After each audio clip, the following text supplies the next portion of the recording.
Kristen Welker is the moderator of Meet the Press.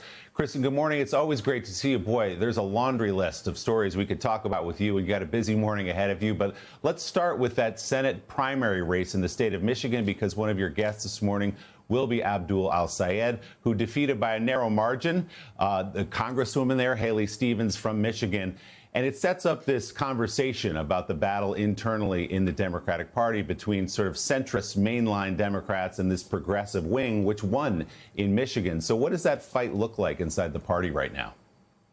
Willie, it's a great question, and it is the big question looming over these midterms. Can progressive candidates win in purple states like Michigan? And the Senate race is really one of the greatest tests of that, as well as how big of a tent the Democratic Party really is. So just to put this into context, it is nearly impossible for Democrats to win the Senate without winning Michigan. As you said, Abdul El-Sayed narrowly won his primary battle.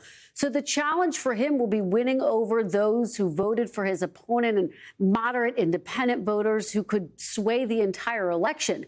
For their part, Republicans, from President Trump to El-Sayed's opponent, Mike Rogers, aiming to paint him as extreme, even calling him a communist and a danger to Michigan. And look, Willie, both parties have their political baggage. For Democrats, it is those deep divisions within their party. For Republicans, it's President Trump's low approval rating with the war in Iran now more than 5 months in. It's been dragging down his approval rating on the economy as well.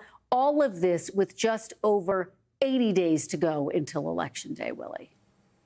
Will be a fascinating race to watch, and interesting to watch Mike Rogers, the Republican, reach out to Haley Stevens, Democratic voters, and saying, if you don't like Abdul El-Sayed, come join us. Kristen, thanks so much. We'll look for much more this morning on Meet the Press, when Kristen is joined, as we said, by Michigan's Democratic Senate nominee Abdul El-Sayed, as well as Republican Senator Jim Banks of Indiana and Democratic Senator Chris Murphy of Connecticut.